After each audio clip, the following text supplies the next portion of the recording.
You wake to the sound of chickens arguing beneath the floorboards and your stomach already growling. You don't dream of swans or sausages. You dream of bread that doesn't crumble like dirt and stew that doesn't taste like disappointment. Welcome to your life in the year 1279, where food is a rumor more than a right. You live in a tiny village along a muddy track known only for having slightly less mud than the next one over. Your home is a one-room thatched hut shared with your mother, 3 siblings, and a goat who has more personality than your landlord. The fire pit in the middle still smokes from last night's cooking, but there's not much to warm, just some boiled turnip water you pretended was soup. Outside, the air smells like manure and old rain. It always smells like that. You walk past your neighbor's hut, where someone's already yelling about thieving hens, and head toward the manor fields. It's harvest time, which means a long day of bending, sweating, and maybe, if you're lucky, sneaking a few stray beans into your sleeve. That's not stealing, that's peasant tax. The manor steward watches over the work like a buzzard in wool. He wears a belt with keys and a smirk. You don't look at him unless you have to. One wrong glance, and he'll dock your barley ration again. You pass the Lord's granary on the way to the fields. It's full, the boards bulging, rats squealing with delight. You and the others aren't allowed inside. That food's for the Lord, his household, and his dogs, though if you saw the way the dogs eat, you wouldn't be sure which rank you're closer to. By noon, your hands are covered in scratches, and your stomach feels hollow enough to echo. A bell rings from the manor to signal the meal break. You all trudge to the edge of the field, where someone has set out a single pot of something brown. It smells vaguely edible. Maybe lentils, maybe pebbles. No one asks. You sit in the dirt and dip a piece of rye bread into the pot. It crumbles immediately. Rye is the only bread you've ever known. Coarse, sour, often filled with weevils. Once, a neighbor found a beetle baked right into the middle. She picked it out and kept eating. Protein, she said. There's laughter nearby. You glance toward the manor house, where preparations are underway for a feast. A real one. The noble family is celebrating some minor victory in court, or maybe someone got married to someone they've never met. Either way, it means roasted meats, spiced wine, and pies so rich they'd probably bite you back. You try not to think about it as you chew your bread pebble. That night, you go home tired and ache-footed. Your mother has managed to scrape together a supper, which is a kind word for whatever boiled yesterday.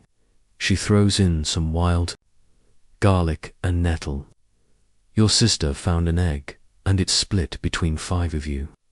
You each get a bite, the yolk still warm like a small miracle.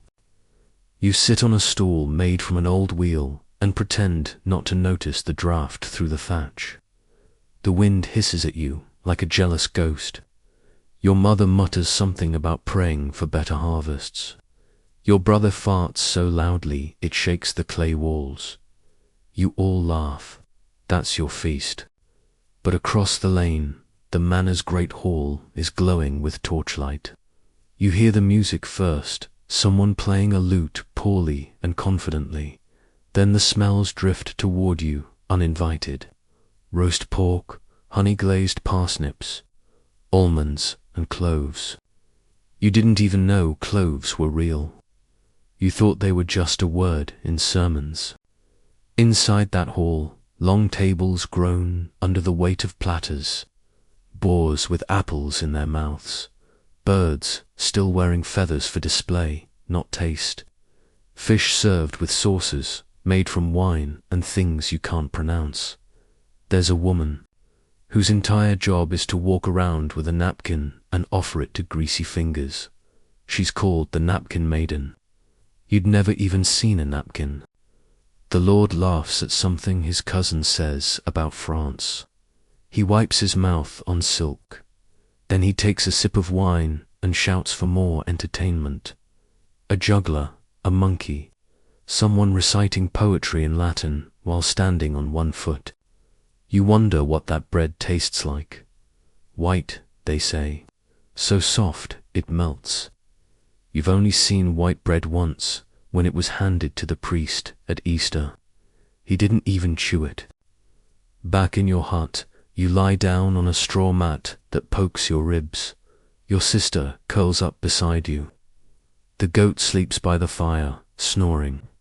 Outside, the manna feast still echoes into the night. They'll feast until they're full, then keep eating. Until their bellies ache and they blame the cook. Until someone vomits in the bushes and says it was too much cheese. In the morning, the scraps from the feast will be tossed to the hounds or scraped into a ditch. If you're lucky and quick, you might find a crust before the pigs get to it. That's food in 1279. Hunger's a constant house guest. Dinner is what you hope for, not what you expect. You eat what you have, not what you want. And you thank the saints if it doesn't bite back. You wake to the sound of the rooster announcing another day you can't afford to waste. Your joints ache, and the air is thick with the scent of damp straw and last night's turnip broth still clinging to the hearth. Outside, fog hangs low, over the fields, and your breath fogs the air even before you step out. There's no breakfast, not in the way someone from the future might imagine it. Just the leftover crust of yesterday's rye, a bit of onion if it didn't sprout, and a swallow of yesterday's ale flat, sour and safer than the water from the well that tastes faintly of iron and frogs. You chew the crust, not because it fills you, but because you've been taught to chew what you're given and be glad it's not moldy. It usually is. Today is market day, though you don't have anything to sell. That doesn't stop you from walking into the village square, because sometimes, just sometimes, you can bargain for a soup bone or a bruised apple if you're good at looking hungry. And pathetic you are. Everyone is. You pass stalls of rough cloth, spoiled cabbage, fish that smells far too ambitious, and chickens in cages that cluck like they know their fate. The butcher's stall has a pig's head hanging from a nail, tongue lolling out. You'd trade your best tunic for a strip of its cheek meat, but you don't ask. You wouldn't get it.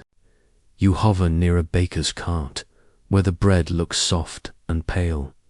White bread, real white bread. Not for you, that's for priests, nobles, and people who have last names that open doors. You see a merchant buy 2 loaves, smell them with satisfaction, then tuck them under his arm like he's walking off with treasure. You know that white bread is made from finely sieved wheat flour, sifted so many times the miller probably has to do penance for it. It's light, fluffy, blessed. The rye and barley you eat is coarse, filled with husk and grit. Sometimes it's been mixed with beans or acorns to stretch it out.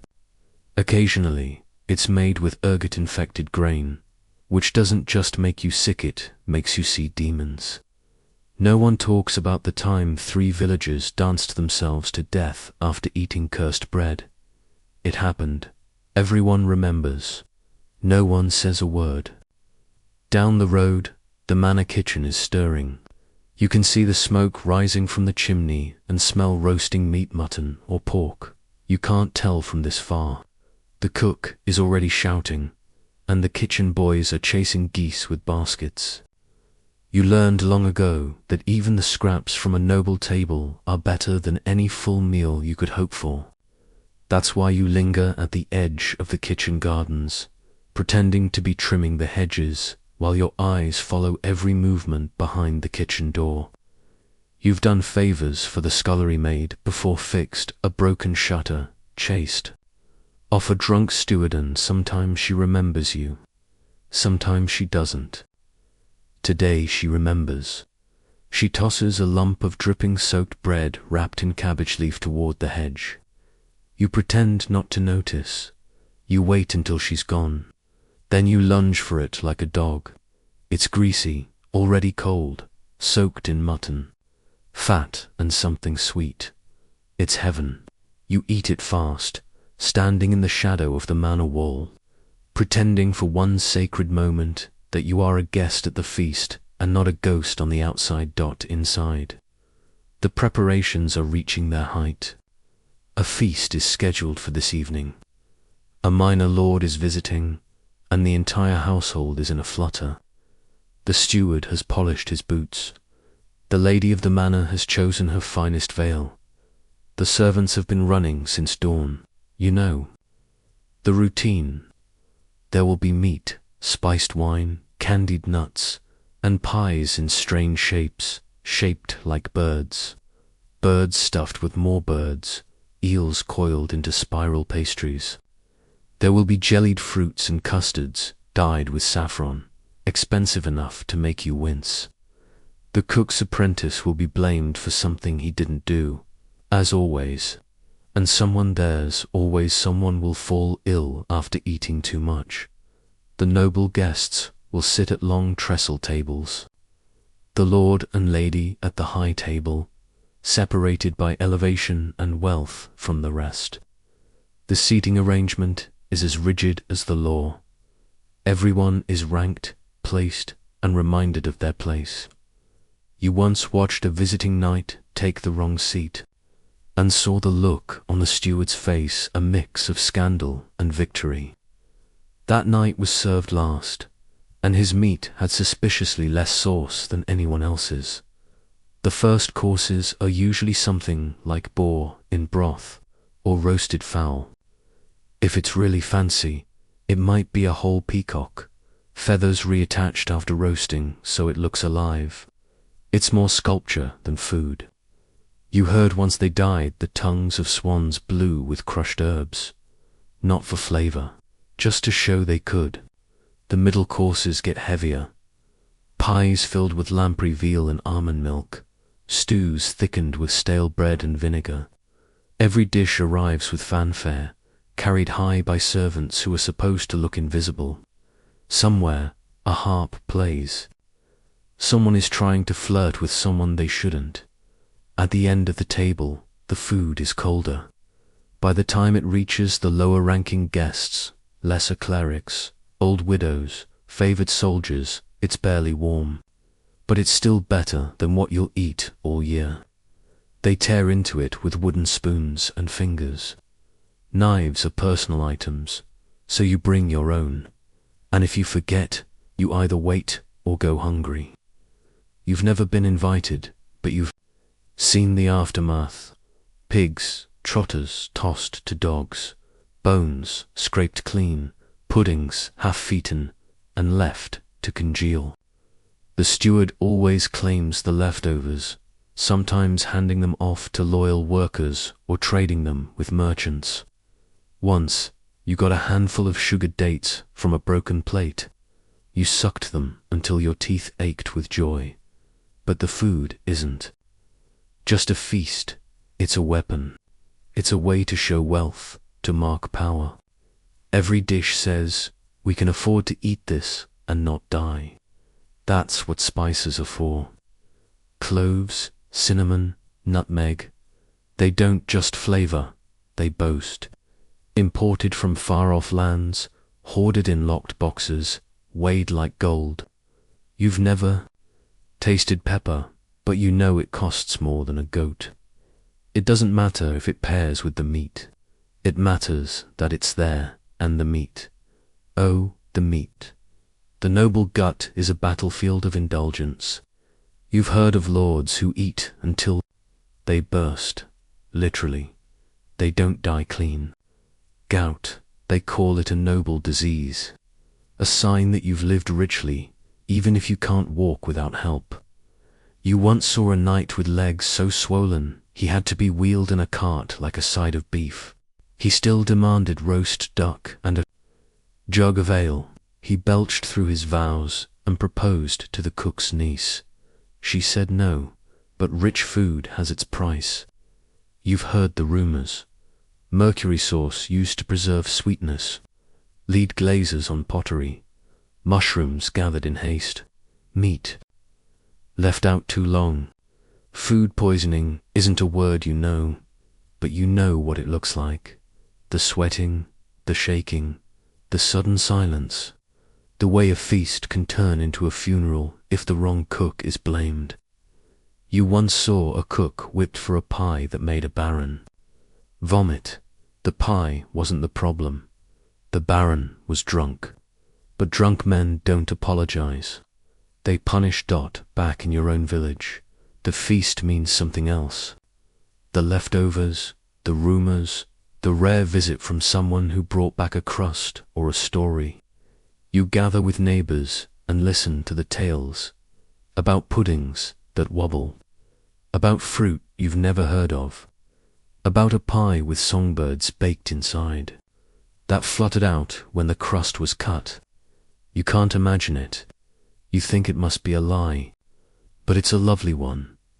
You sit with your mother, watching the fire die down, belly filled only with watery barley and a bit of leek. She hums while she sews. Your siblings sleep. The goat chews something it shouldn't. The world is quiet. You close your eyes and dream of white bread and warm stew, of pies that don't smell like smoke, of tables where no one glares at you for taking a second bite. You know it won't happen, not in this life. But dreaming costs nothing, and tomorrow you'll go back to the fields. You'll chew stale rye.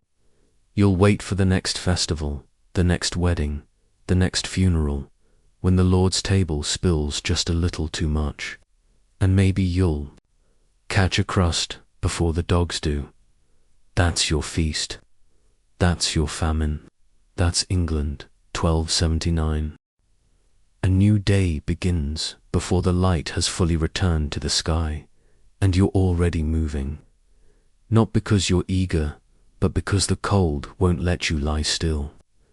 The smoke from the hearth has gone sour in the rafters, and the floor is gritty with yesterday's ash and spilled barley. You sit up stiffly, rubbing at your arms, listening to your youngest sister cough against the chill. The goat has escaped again, leaving behind a mess and the smell of something suspicious. You slip outside without waking the others, feet wrapped in scraps of old wool, and the ground beneath you squishes with cold mud that never truly dries, not even in high summer. The fields are waiting. The feudal calendar doesn't stop for anyone's aches or wishes. Today, the Lord's land must be tended. Your own garden can wait, as it always does.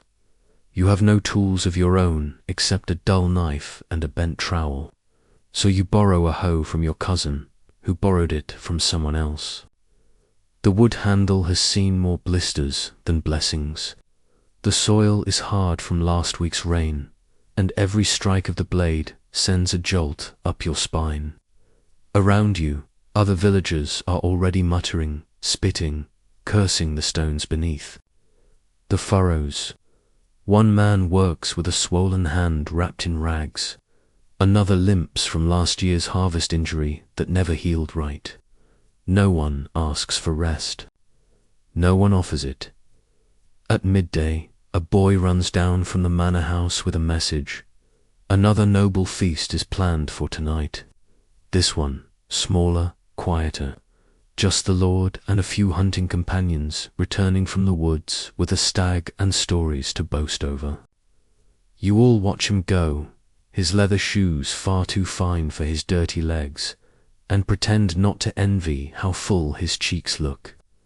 The news spreads quickly. Feast scraps might trickle down, depending on the Lord's mood and how much is left uneaten. You hear someone mutter a prayer not to the saints, but to the cook. The rest of the day is filled with tense work and quiet speculation. Will they serve duck again? Last time they did, A kitchen girl dropped a drumstick in the rushes behind the manor well. A clever boy found it, tugged it free, and traded it for a pair of wool socks. That drumstick was worth more than a week's labor. You wonder if the same luck might find you. By evening, the village paths are humming with activity. Women prepare pottage with whatever they have: nettles, cabbage cores, leftover grains swept from the mill floor. A lucky family has a scrap of salt pork to stretch into the broth. The scent of the manor's cooking drifts over everything like a cruel blessing: venison roasting, spiced with juniper and cloves, stewed quince, crusty bread glistening with melted lard. You try not to think about it. Instead, you eat slowly, hoping the taste lasts longer. Your broth is thin. It's been boiled too many times and shared too many ways. But you sip it like a noble might sip wine, pretending you aren't thinking of the meat 5 hills away. After supper, the village begins to quiet. Fires dim, doors latch. The goat has returned, somehow fatter than it left, and you suspect it's been stealing from someone's compost pile. You lie beside your siblings on the itchy straw mat, shoulder to shoulder, your mother humming softly near the hearth. Outside, laughter spills from the manor windows. Someone plays a pipe. A voice cries out in joy or mock pain. It's hard to tell you, close your eyes and listen. At the manor, the feast is well underway. The noble guests recline on benches draped with fur. Platters of venison, thick with sauce, are passed between goblets of wine and mugs of ale. Someone has brought a pie with a crust so delicate it cracks like parchment. Inside is a mixture of minced pork, apples, sage, and sweet wine. The lady of the house smiles, licking grease from her fingers with no shame. Her husband bellows a toast. A servant boy, perhaps your age, slips and drops a trencher. He's cuffed, but not too harshly. It's a feast. Spirits are high. The error is quickly forgotten. What isn't forgotten is the stomachache that creeps into the room an hour later. One man clutches his middle and excuses himself. Then another, a third night too proud to leave, sits rigid and pale, sweat beading on his temple. Whispers begin to slither across the table. Was it the pie, the wine, the sauce? The lady blames the cook. The cook blames the stew. Someone suggests the mushrooms might not have been properly soaked. Panic simmers beneath the laughter. You won't hear about it until days later, of course, when the cook is quietly dismissed and a new one hired from 2 villages over. The next morning, you're among the group waiting near the manor's midden heap. This is what hope looks like in your world, standing by a pile of garbage for the chance of a leftover bone. You don't come every day, but after a feast, you know better than to miss it. A stable boy emerges from the back door with a bucket. He dumps it without ceremony. It splatters in the mud. You all rush in. There's a crust of bread soaked in gravy, a half-eaten pear, a chicken leg with more skin than meat. You grab what you can. A sharp elbow catches your ribs, but you're faster. You snag the bread and the bone. You retreat to your usual hiding spot behind the wall of the old granary. There, you gnaw on the bone, chewing the gristle, licking every drop of flavor from it. You let yourself close your eyes, just for a moment. It tastes like something close to joy, but even that joy is temporary. Food rots fast in this world. Bread molds, meat turns. Cheese grows green in places it shouldn't. Sometimes, what you thought was a blessing turns into 3 days of stomach cramps and prayer. Everyone in the village knows the signs. The grey face, the sweat without fever, the sudden silence from someone who never stops talking. You've seen it enough to recognize when someone's dinner went wrong. There's no physician here, just your neighbor's wife, who claims to know a thing or two about herbs and heat. She saved one child with a garlic poultice, another she buried. Still, no one stops eating what they find. No one turns down a crust, no matter how old. You once heard of a woman who boiled a leather belt and fed it to her children. They said it tasted like broth. You don't doubt it. Desperation seasons everything. Seasons shift. Lent arrives. A time of fasting and holy reflection, though in your world, fasting isn't a choice, it's a constant. The nobles embrace Lent. With fanfare, they serve fish instead of meat, soak almonds in rosewater, and brag about their sacrifice while sipping honeyed wine. You, on the other hand, eat what's always available, pottage and more pottage, with perhaps a handful of dried beans, if the winter was kind. Some feast days bring meat, St. George's Day, Michaelmas, Easter. If the Lord is generous, he'll send down a cask of ale or a few loaves. Once, he gifted each family a sausage. It was the most meat you'd seen in months. Your mother cried when she cooked it, whispering thanks to every saint she could name. You ate it slowly, slice by precious slice, pretending you were the kind of person who would meet twice a week. That night, you dreamed of roast goose and woke with your hands in your mouth. Feasting is a language you've never learned to speak fluently. You hear its syllables in passing when the manor doors swing open, when a merchant's cart rattles by, when a traveller shares a tale of a town where even the poor eat eggs and cheese. You smile and nod, pretending you believe it. Part of you hopes it's true. Part of you knows better. You learn to read the signs, the cook's mood, the chicken's disappearance, the arrival of guests in velvet cloaks. All mean food is being prepared that will never touch your table, but you'll smell it, you'll dream of it, and if fortune spins the right way, you might taste it briefly, like a ghost brushing against a banquet. Still, in rare moments, even your table holds joy. Wild berries in summer, a good harvest of beans, a rabbit snared in a forgotten trap. When it happens, you share it all, not out of obligation, but because you know hunger too well to inflict it on someone else. You know who hasn't eaten. You always know. And when your mother ladles an extra scoop of stew for the widow next door, you don't complain. You've seen her give away food with tears in her eyes. That's what survival looks like here, giving even when you don't have. Years pass, harvests come and go. Famines sweep through like ghosts. The manor builds a new granary. The church receives new windows, paid for, you suspect, by tithes from fields that starved the people working them. You grow, your hunger changes. It becomes quieter, not because it's gone, but because you've stopped expecting more.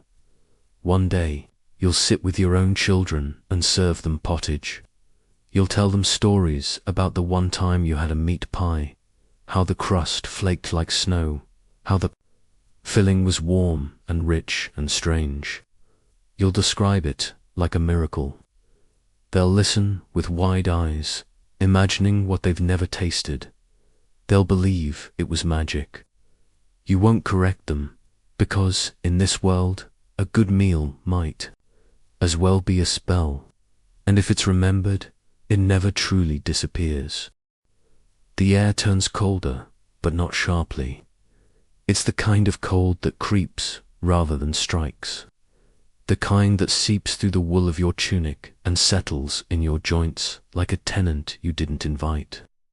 Autumn has wrapped the village in its faded gold, and while the trees glow with color, the harvest is already spoken for.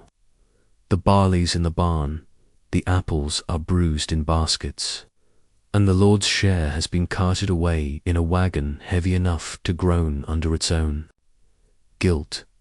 Your family received what was left, a sack of split rye, 3 onions, and a handful of bitter turnips.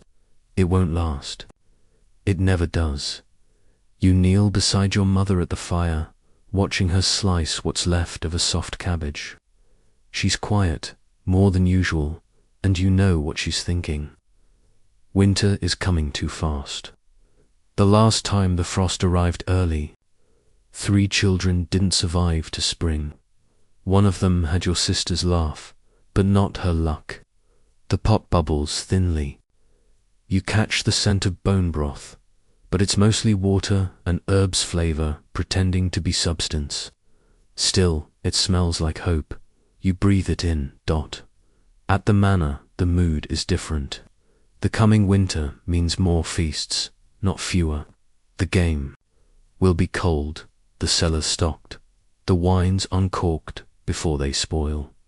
Tonight, there's a hunt feast planned. A boar was caught in the woods 2 days ago, and its head will be the centerpiece. Jaws gaping, apple clenched between yellowing tusks. You know this not because you were told, but because you overheard the reeve boasting about it while relieving himself near the barley field. He didn't see you. You stayed hidden. You've learned the value of listening without being seen. Feast. Days at the manor feel like a story you're not allowed to read. One you can only catch glimpses of through keyholes and kitchen smoke. The servants scurry like dancers rehearsing a pageant. The cook yells loud enough for God to hear, and someone drops a bucket, splashing blood across the paving stones. A boy slips in it, hits the ground hard, and is dragged away by his ear before he can even cry. You watch from behind the hedgerow, out of sight. A finger of steam escapes a pot, and the scent wraps around you. Sage, garlic, wine things that don't belong to you. At dusk, you walk past the church. Its bell is silent. The sky above it a fading purple that smells like cold dirt and tired breath. You see the priest come out with a bundle of papers tithing records, likely. You remember him from the last sermon, shouting about humility while his boots shone like polished chestnuts. There's a rat behind the altar. You know because you've seen it. You've also seen the bread he keeps for himself, stored in a chest that locks with a key he pretends not to have. Later that night, your mother lets you slip away for an hour. You wander toward the manor again, drawn by instinct. The feast is in full bloom. You can hear the music before you see the torches, lutes and flutes, the occasional tambourine. Laughter rings sharp against the stone walls. You circle the edge of the kitchen garden, staying low. Through a cracked shutter, you see roasted birds lined in roast partridge, quail, doves stuffed with dates. A dish of pomegranates sits untouched near a jug of mead. Your mouth waters. You grip the fence rail until your knuckles ache. The scullery door creaks open.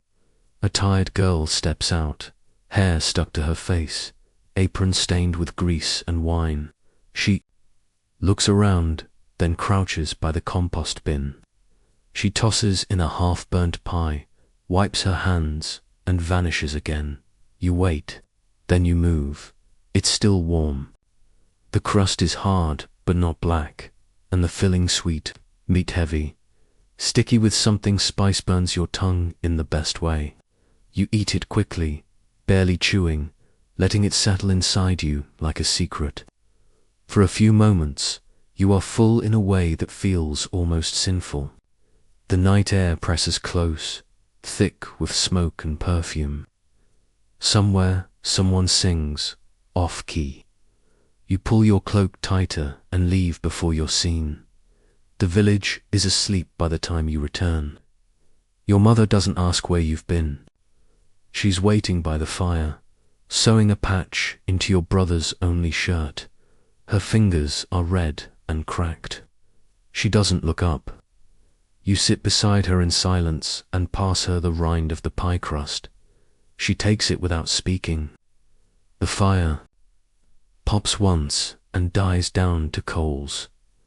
As the days grow shorter, food becomes less about appetite and more about arithmetic. You count everything: beans, crumbs, the number of days left in the season. Every meal becomes a lesson in stretching. Add more water, use older onions, grind even the husks. Your mother creates meals from things you wouldn't have considered. Edible 6 months ago, you learn that beet tops can be pickled, that carrot peels can be dried and chewed, that even the greasy cloth used to wrap cheese can be boiled into soup. You eat what's put in front of you. You always say thank you. When snow finally comes, it brings silence. The fields vanish under white. The village becomes smaller, huddled in on itself. No one visits, no one travels. Fires burn low. You spend hours in bed, not out of laziness, but to save warmth.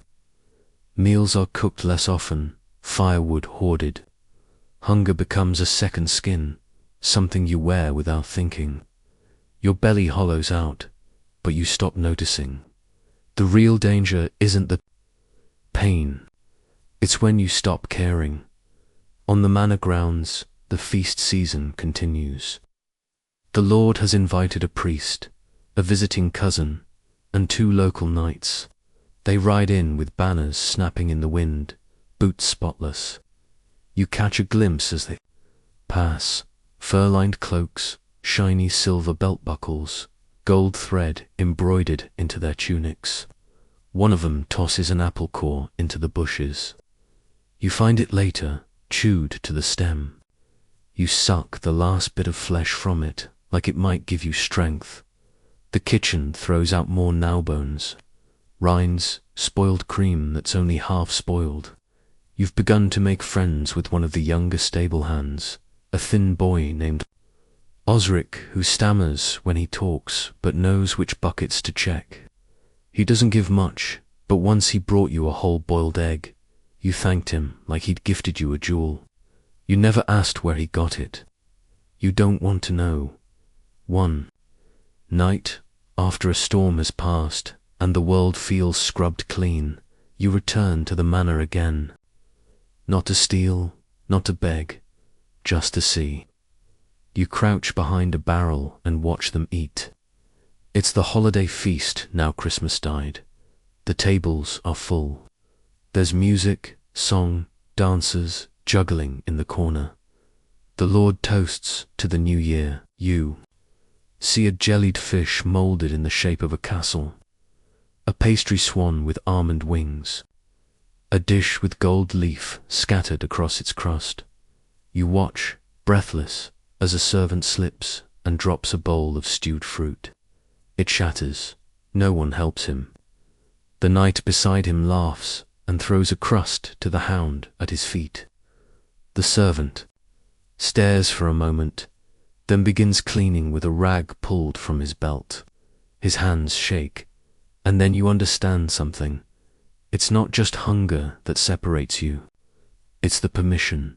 They're allowed to waste. You're not even allowed to want. Back in the village, things are quieter now. A child has died. Not one of your own, but a neighbor's boy. No one speaks of it directly. His mother sits outside. Each day, her hands folded, her face blank. The priest comes by once, says words that don't sound like comfort. A few people bring bread. It's all anyone can do. Your mother makes a stew that night from barley and dried nettles. She lets you add salt, just a pinch, from the secret pouch she keeps hidden behind the beam in the rafters. You stir slowly, letting the steam rise, pretending it's something better. As you eat, she tells you a story, something about a saint who fed a village with 1 loaf. You listen, not because you believe it, but because you want to. Later, you lie awake, belly warm, and wonder what the manna does with its leftovers after nights like these. You think about the jellied fish, the broken dish, the pastry swan.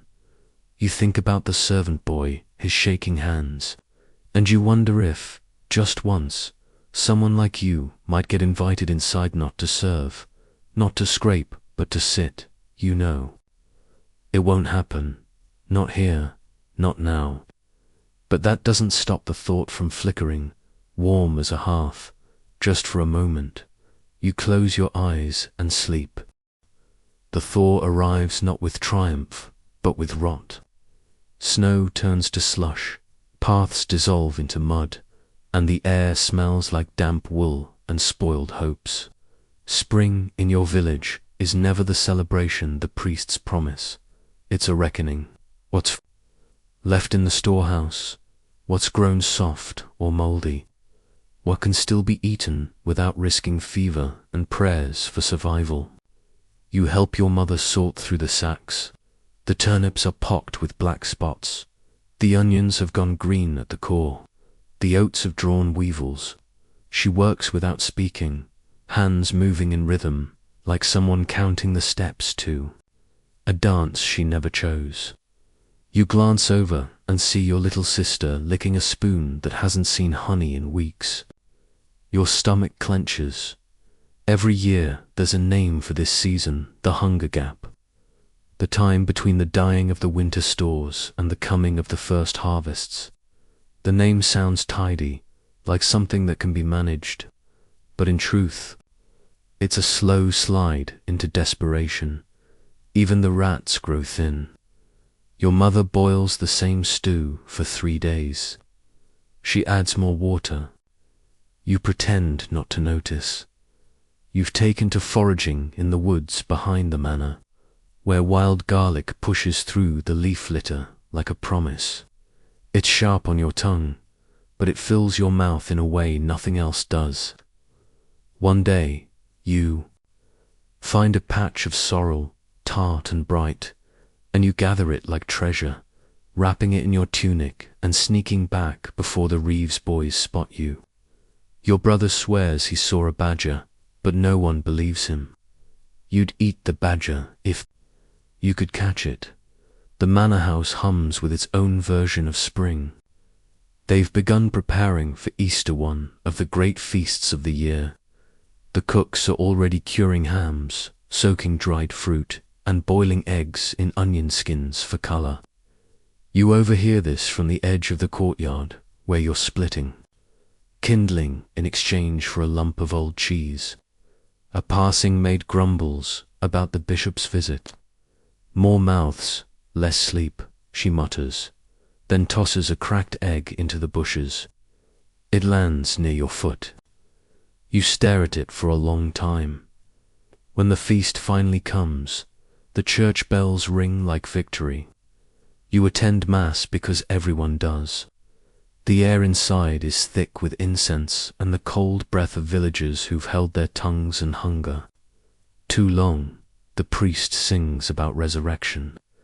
You think about the onion you found in the ditch last week and the mouse your neighbor roasted yesterday. After service, you don't linger. You follow the scent of roast lamb drifting across the fields. At the manor, a tent has been set up in the yard. Long tables sag under the weight of food. Glazed meats, honey-drenched pastries, molded blancmange that quivers when the wind touches it. A minstrel plays something cheerful, though his fingers look frostbitten. You hide behind a bale of hay, watching nobles toast each other while servants dart like ants. A boy your age drops a pitcher and is slapped so hard he staggers into a tray of tarts. You flinch for him. One of the cooks tosses scraps into a basket behind the tent. You wait until no one's watching, then slip forward, fingers fast, heart pounding. You snatch a heel of bread and a shred of salted pork. They taste like survival. You don't look back. In the village, the feast shows itself more slowly. The Lord sends a bucket of ale and a round of cheese to be divided among 10 families. You receive a wedge no bigger than your thumb. Still, it's a gift. You eat it slowly, savoring the tang and salt. It reminds you that taste can be more than necessity, that it can spark memory, that food is more than fuel. Summer brings relief. The first beans, the first peas, the soft green curl of hope rising from the garden beds. Your mother smiles for the first time in weeks. The village exhales. Children run without shoes, chasing each other with handfuls of goose feathers. You work longer hours but complain less. Hunger has retreated, though not far. You know it waits. The Lord holds another feast in midsummer. This one is louder, drunker. Someone kills a goose in the courtyard and laughs as the blood sprays the paving stones. A fiddler plays until his strings snap. You watch from the edge of the stable, chewing on a strip of dried apple. The smell of roasting beef nearly undoes you. A noblewoman in blue drops her meat skewer. You wonder what it would be like to walk up and ask for it. You don't. You know better. One evening, your mother sends you to the priest's house with a message. You knock and wait. He opens the door, red-faced and flushed, and smells of wine. Behind him, the table is laid with fruit and cheese and a plate of glazed chestnuts. He doesn't invite you in. He takes the message and closes the door. You stand there for a long time, staring at the flickering candle behind the curtain. Then, you walk home and say nothing. You start spending more time in the woods. Not just foraging, but sitting, listening. It's quiet there in a way the village never is. You pick mushrooms carefully, remembering which ones your aunt warned against. Once, you find a pheasant's feather and keep it tucked in your tunic like a charm. Another day, you stumble upon a hollow tree filled with buzzing bees. You don't tell anyone, not yet. Not until you figure out if it's worth the risk. You hear tales of other villagers' ones where the harvest failed, where people stole from church altars, where children vanished. You wonder if they're true. You wonder if it matters. In your village, the harvest is good this year, better than anyone remembers. There's grain to grind, fruit to dry, beans to store. Your mother cries again, this time from relief. The whole village breathes deeper. The manor hosts a harvest feast. This one includes the villagers. Not everyone, just the favored few. Your family isn't invited, but your neighbor is, and she brings back stories. Pies so rich you could only eat one bite. A pudding so sweet it made her eyes water. A pig roasted whole and stuffed with herbs and plums. You try not to envy. You fail. Still, the Lord does send down a basket. Bread, real bread, not flat cakes, apples, a jar of lard. Your mother lifts each item like it's holy. She lets each child choose one thing. You pick the crustiest corner of bread and chew it so slowly it turns to paste in your mouth. That winter, you're better prepared. The stores are fuller, the stew thicker. You still dream of roasted meats and sugared figs, but you no longer wake aching. Hunger is a quieter ghost this year, still present, still rattling its chains, but it doesn't scream quite so loud. You start thinking differently. About food, yes, but about the stories it tells. About who eats and who serves and who gets to choose.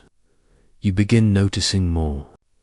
How the priest never loses weight, how the manor dog eats better than your neighbors, how the baker's wife always smells of saffron. You listen more closely to the travelers who pass through. One tells of a city where even the poor eat meat once a week. Another mentions a kitchen where women can earn coins for baking. You start to dream differently. One night, you sit with your brother beneath the stars, chewing on roasted chestnuts from the woods. He asks if you think you'll ever eat at the Lord's table. You tell him no, then you pause. You say, "Not unless I build my own." He laughs, calls you foolish. But something inside you shifts. You keep gathering stories.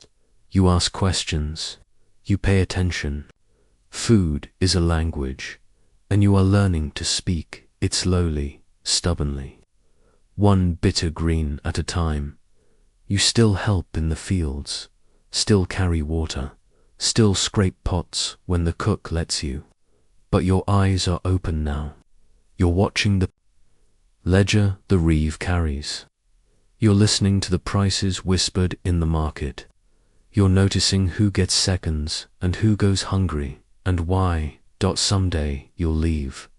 Not far, not at first, but farther than most.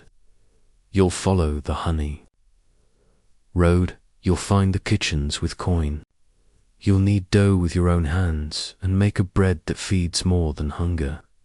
You'll remember this village, its stews and scraps and saltless days. And maybe you'll send something back. Until then, you'll keep tasting every scrap like it's a secret, chewing slowly, eyes wide, mouth full of memory and fire. The seasons shift again, and you mark them not by calendars, but by texture, how mud gives way to dust, how the wind smells of rye instead of snow, how the hens begin to lay again with shy stubbornness. You're taller now, though your belt still wraps twice around your waist. You don't feel older until someone else tells you so. One day, your uncle hands you a shovel instead of a sack. "You've got man's shoulders," he says. You don't argue, but your back aches for 2 days. After food is still the center of everything. It's how time is kept, how debts are measured, how friendships are born and sometimes lost. A neighbor gives your mother a bowl of lentils. 2 weeks later, she expects help with her roof. No one says these things aloud. They're stitched into the rhythm of life. You stir stew with a borrowed spoon and know who owns it by feel. A shared crust means loyalty. A hoarded apple breeds suspicion. By midsummer, you've learned to recognize hunger in others, not just in the lean faces, but in the way people hover near the cookhouse or watch too long when bread is divided. You watch a girl half your age suck marrow from a chicken bone left in the dirt, and you remember doing the same last year. You offer her a slice of pear. She stares at it like it might vanish. The manor kitchen still throws away more than your entire village eats. You've memorized the hours when scraps are dumped and which dogs are too slow to notice. You're faster than most, but now there's competition. Another boy, older, wiry, with dark eyes and a quiet walk, appears at the same pile 3 nights in a row. You watch each other. You don't speak. One night he leaves you a rind of cheese on a stone. You nod at him from a distance. That's as close as you come to friendship. One afternoon, a noblewoman visits the manor. She smells of rosewater and something powdery. You catch only glimpses of her, first a flash of crimson slipper, then the sway of her veil as she sweeps into the hall. The cook hisses at the scullions to polish the platters harder. Someone spills honey across the floor. You know what this means, a feast. Another chance. You linger past dusk, crouched near the midden. This time, there's more than scraps. A servant tosses out a whole loaf of bread, burned on one end but untouched otherwise. Your breath catches. You move before the dogs. It's still warm. You tear it open with your fingers, steam curling into the air. You eat half and hide the rest under your shirt. When you return home, your mother's asleep in the corner, your siblings curled around her like cats. You tiptoe to the hearth and set the bread down gently. In the morning, no one asks where it came from. No one ever does. The village is quieter these days. A sickness passed through 2 weeks ago and took 3. The priest says it was God's will. Your mother says it was the spoiled well behind the tavern. You don't know who's right, but you start boiling your water just in case. You begin helping the baker. It's unofficial, just sweeping ash and fetching water, but he gives you crusts and once a heel of sweetbread, still sticky with honey. You suck it clean in the corner, pretending not to hear the way the other boys mutter about favoritism. You don't care. You'd scrub the entire oven with your tongue for another taste like that. One morning, the baker lets you knead. The dough is tough, stubborn, but it yields under your hands like memory. He watches you, nods once, says, "You've got good wrists." A baker needs those. You swell with pride. That night, you dream of loaves the size of pigs and ovens that burn gold. You're learning that food is about power. Not just who eats and who starves, but who decides, who slices the bread, who owns the knife. At the manor, the Lord Steward decides which fields are taxed in grain or coin. A widow protests. Her barley was flattened by storm. The steward shrugs. She'll pay anyway. That evening, your mother gives her half your family's lentils. It's not charity, she says. It's insurance. Because one day, the wind might flatten your barley too. The harvest comes late, but full. Fields bend under grain, trees droop with fruit. Your village feasts for the first time in months. Nothing extravagant, no boar or pudding, but enough. Roasted onions, boiled barley, bread spread thin with lard. There's music made with spoons and a cracked flute. Children dance barefoot, faces slick with berry juice. You chew slowly, trying to make the meal last. The manor throws a harvest celebration too. This one open to the whole village. It's the Lord's way of showing benevolence. You know better. He's courting loyalty, not gratitude. Still, you go. Everyone does. The tables are grand. Ducks with orange glaze, figs stuffed with almonds, rounds of cheese bigger than your head. You're given a seat near the end. The wine is watered, but it's still wine. A page drops a plate of oysters, and you watch the shimmer of their bodies hit the dirt. No one picks them up, waste on display. A noble laughs too loudly. Someone juggles apples. The steward gives a speech about prosperity. You study him while he speaks. He doesn't see you. That's good. You're beginning to enjoy being invisible. It lets you see everything. That night, you sneak back for what's left. Not for yourself, your belly's full, rare as that is, but for your family. You gather crusts, bruised fruit, half a tart. You wrap them in your cloak and slip away. On the path, you hear a noise. The other boy, the quiet one, with dark eye steps from the hedgerow. He doesn't threaten you. He doesn't need to. You nod once and toss him a piece of apple. He catches it, takes a bite, vanishes. The path is yours again. Later, as your siblings eat the salvaged feast, you sit by the fire and wonder if there's a name for what you've become. Not thief, not quite, not servant either. You're something between someone who survives by knowing where to stand and when to disappear. Winter comes again. Less cruel this time, though no less cold. Your mother's hands ache constantly. She wraps them in rags, soaked in vinegar and mint. You carry wood, mend tools, sweep snow. The baker still lets you help. Sometimes he lets you shape the loaves. Once he gives you a misshapen bun and says, a baker's first blessing is his mistake. You carry that phrase with you. The manor is quiet during these months. No feasts, no guests, just the dull work of staying warm and sober. The scullions look tired.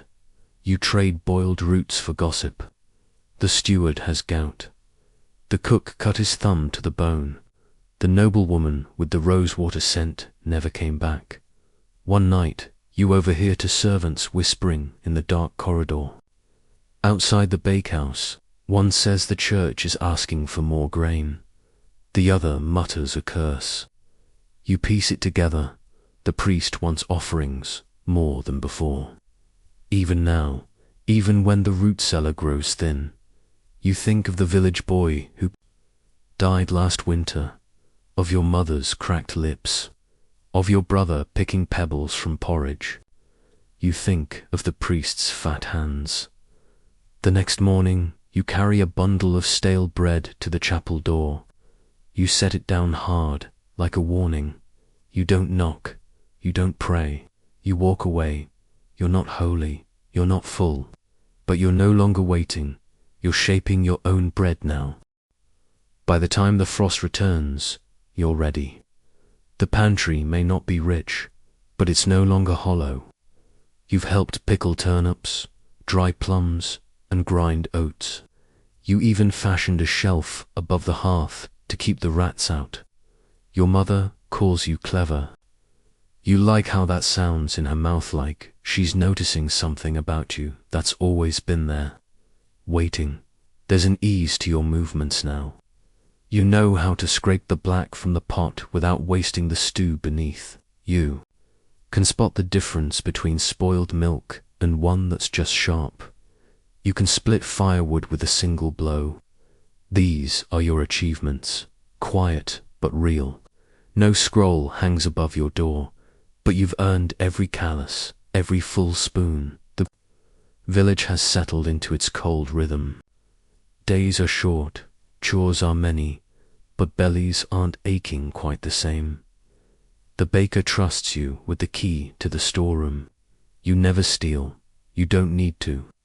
He gives you bread nearly every day now, sometimes even a dollop of goose fat. On the side, for your ma, he says, but he smiles at you like he knows you're eating half on the walk home. Your siblings tease you gently. They call you the loaf prince. You roll your eyes and chase them through the snow until your feet go numb. That night, they sleep soundly, cheeks warm from laughter. You sit beside the fire and rub warmth into your knees, thinking not of hunger, but of possibility. Rumors come with the wind of rebellion in the south, of bad harvests in the west, of lords tightening their fists. The reeve mutters about taxes. The priest begins preaching more often, but with fewer smiles. He talks of sin and obedience, his eyes scanning the pews like he's searching for someone to punish. You stop going to chapel as often. Your mother doesn't ask why. Then the storm hits. It comes not as a roar, but as a siege days of grey, then a wall of white. Snow that swallows fences and buries doorways. Animals cry in the night. Roofs groan under weight.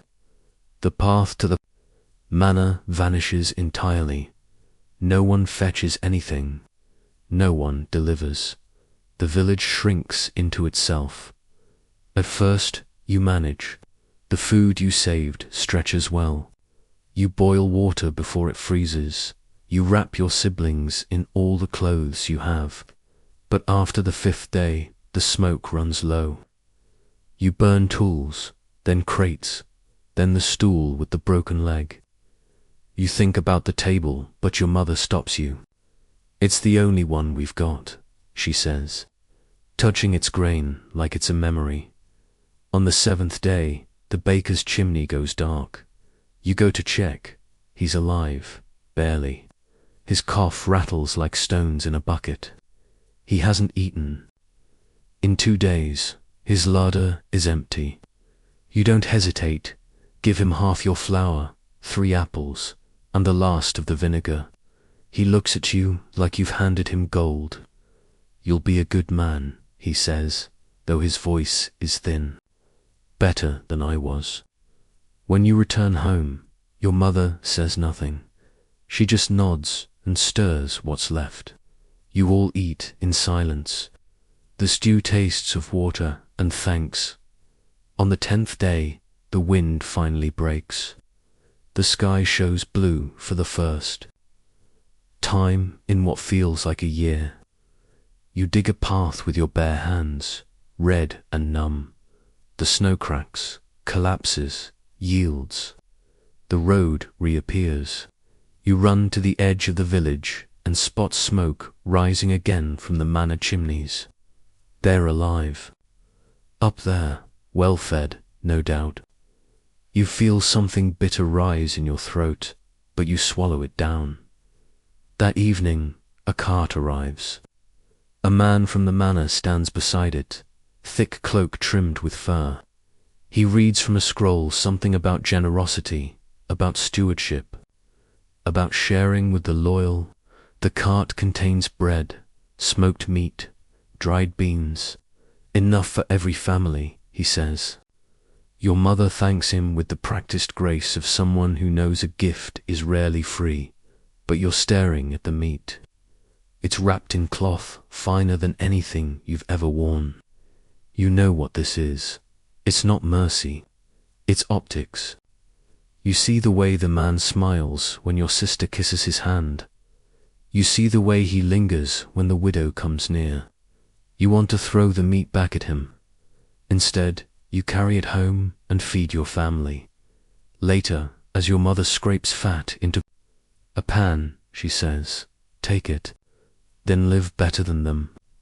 You wonder if she means you deserve more, or just different. Spring doesn't arrive, it limps. Mud floods the roads. A fox steals a hen.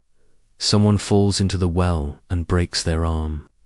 But the days grow longer, and the sap begins to rise in the trees, and birds start to sing again. You listen carefully, like the songs might carry instructions. You spend more time helping the baker. He leans on you now, both literally and not. His knees are stiff, his shoulders twisted from the cold. You shape dough, bank fires, carry sacks of grain. One day, he says, "I want to teach you the recipe for the bishop's bread." It's his pride and enriched loaf, braided with dried fruit and spice. You nod, swallowing surprise. That night, you dream of saffron and almonds. A week later, the priest comes to collect his tithe. The baker gives him a lesser loaf. The priest frowns. "Where's the bishop's bread?" The baker shrugs. "Too sick to bake," he says. "Ask the boy." The priest turns to you, eyes narrow. You meet his gaze. "It's resting," you say, "like God intended." He doesn't push further. He takes his bread and leaves. You're learning now how to bend without breaking, how to smile while guarding a truth, how to feed without being fed on. You're not the only one. The widow who used to beg now sells pickled roots in jars.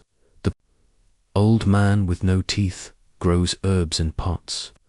The children run with snares they made themselves. The village is hungry still, but it's not helpless. One morning, the baker hands you a pouch of coins. "Take them," he says. "Buy flour, and next time, negotiate." You stare at the pouch like it might vanish.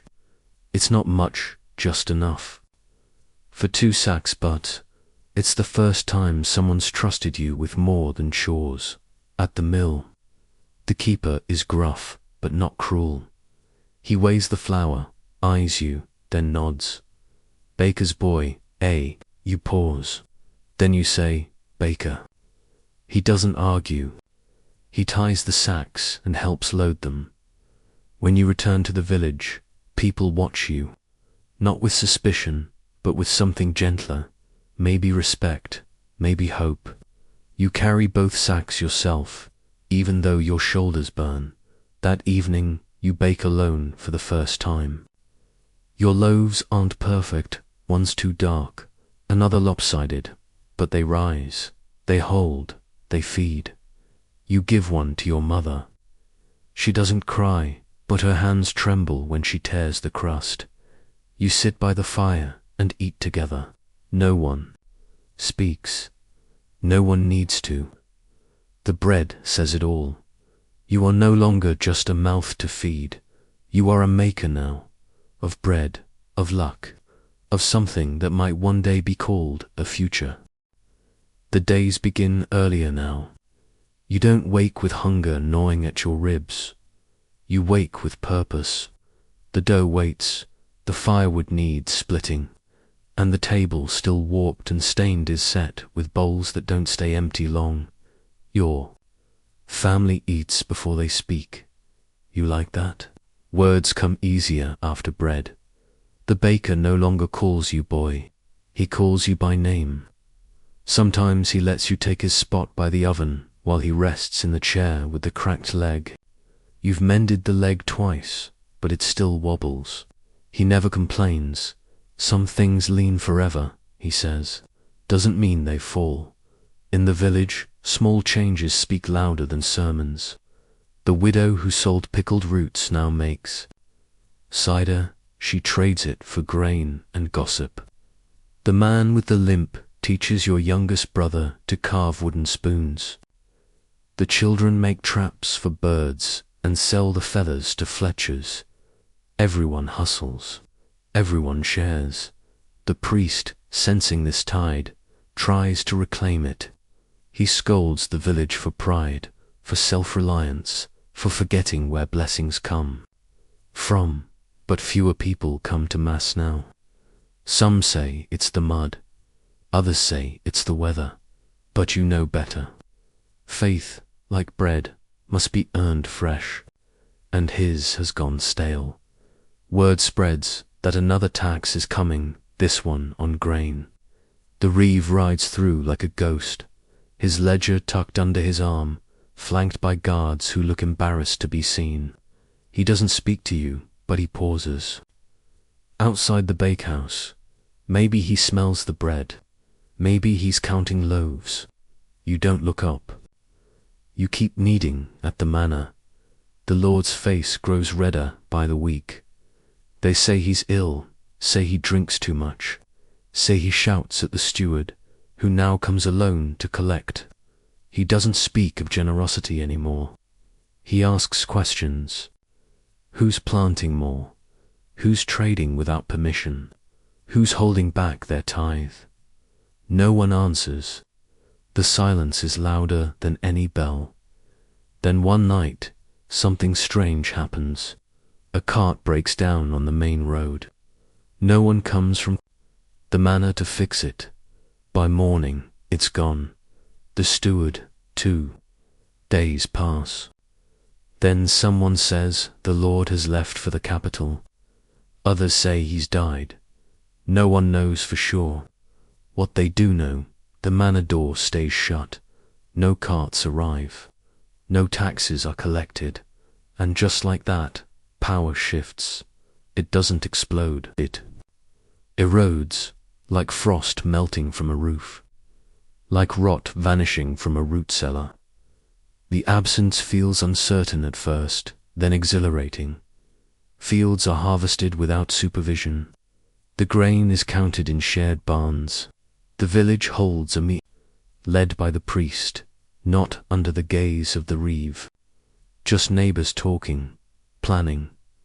No one calls it a council, but it is.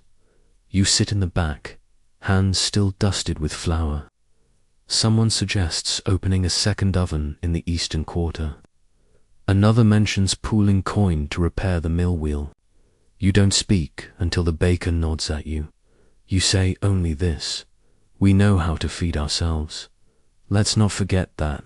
And they don't. That year, the harvest is leaner. The rains came too late, but no one starves. You stretch dough with more water. You bake in shifts to save firewood. Your mother starts drying greens. Your sister teaches others how to spin nettle thread. People adapt, they always have, but now they do it together. One evening, a rider comes through from another village. He's young, hungry looking, but proud. He asks if your village has extra flour to spare. You don't have much, but you have enough. You send him home with a sack and a recipe for oat bread that doesn't require yeast. He promises to return the favor come spring. You believe him? A week later, another visitor arrives, this time a woman in a fur-lined cloak. She speaks softly and watches everything. She stays 2 nights and eats humbly. She asks how your village has done so well with so little. Your mother answers, so does the widow. Eventually, so do you. On her last day, she pulls you aside and says, "You've managed something rare, a place that feeds itself, and more." You shrug. "We were hungry. We got clever." She laughs. "May cleverness feed you long." When she rides away, she leaves behind a bolt of linen, 2 knives, and a bag of spices you've never smelled before.